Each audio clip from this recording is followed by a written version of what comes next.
A Walk in the Forest, read by Milo the monkey. The day started off with a brisk and fresh breeze. The sky was misty and gray as the tall trees seemed to poke the clouds as they went about their day.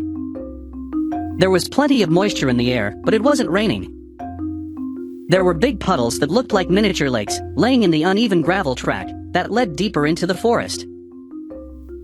Lily had her binoculars with her, as she loved to see what birds she could discover, whilst Benjamin carried a book filled with all the different types of birds that could be found locally. As they walked along the gravel path, they looked up and admired the grandiose pine trees that dwarfed them. Sometimes they walked around the edges, whilst trying to avoid the puddles. But other times they found great enjoyment walking straight through them, as they watched the ripples travel all the way to the outer edges. They could both hear birds singing to each other, way up in the treetops, but remained very difficult to spot, even with Lily's binoculars. As they walked on a little further, they could see a big wooden post, with various signs pointing in different directions. Lily asked Benjamin, "Which way do you think we should go?" Benjamin replied excitedly, "Let's go that way," pointing to where a huge tree had fallen down.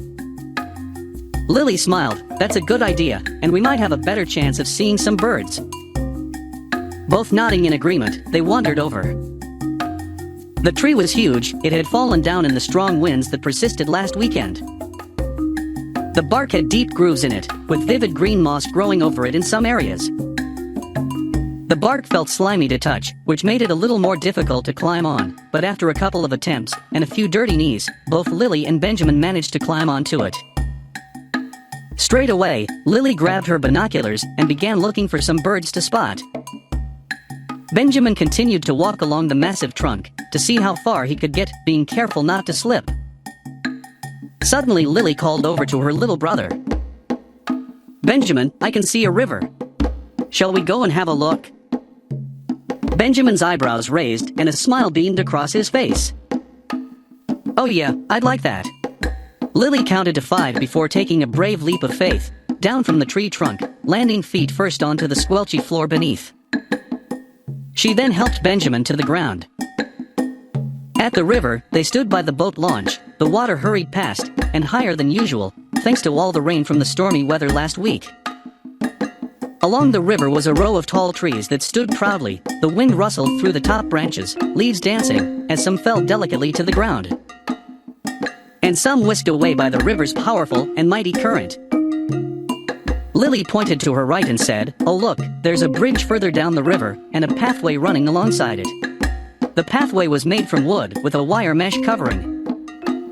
This was to help prevent anybody from slipping over on the wet surface. Benjamin took the lead as they both ran towards the bridge. The pathway was long and quite narrow. There was brambles, hedges and small trees to one side, with the angry river flowing on the other.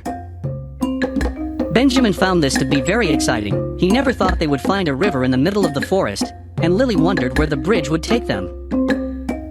They ran carefully along the wooden path. As they eventually approached the bridge, it was a metal bridge, blue in color and again, had a wooden floor with a wire safety mesh in the center.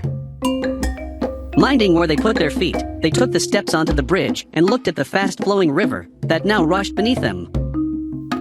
Although the day was gray and cold, the views from the bridge were beautiful.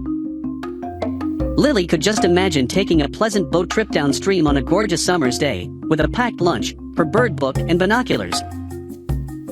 They continued across the bridge, to discover that the wooden path continued even further, as it zigzagged its way through more forestry floor, now waterlogged by burst riverbanks. Taking their time, they marched on, being mindful not to fall or slip on either side of the path. They looked on, fascinated as they could see leaves, tree stumps and branches, all submerged below freezingly cold, but clear water. Soon enough, Lily and Benjamin came to the end of the adventure path, which opened up to a huge opening amongst the forest. The forest was indeed huge, and although they both wanted to explore every inch, their bellies were beginning to rumble from so much exerted energy. It was also getting darker as the afternoon light started to fade. If truth be told, they were both a little saddened to be heading back home because they had really enjoyed their walk in nature. But they also felt happy and blessed to have such beauty on their doorstep. They were also excited to go back the way they came from, enjoying all those discoveries and experiences for a second time. The end.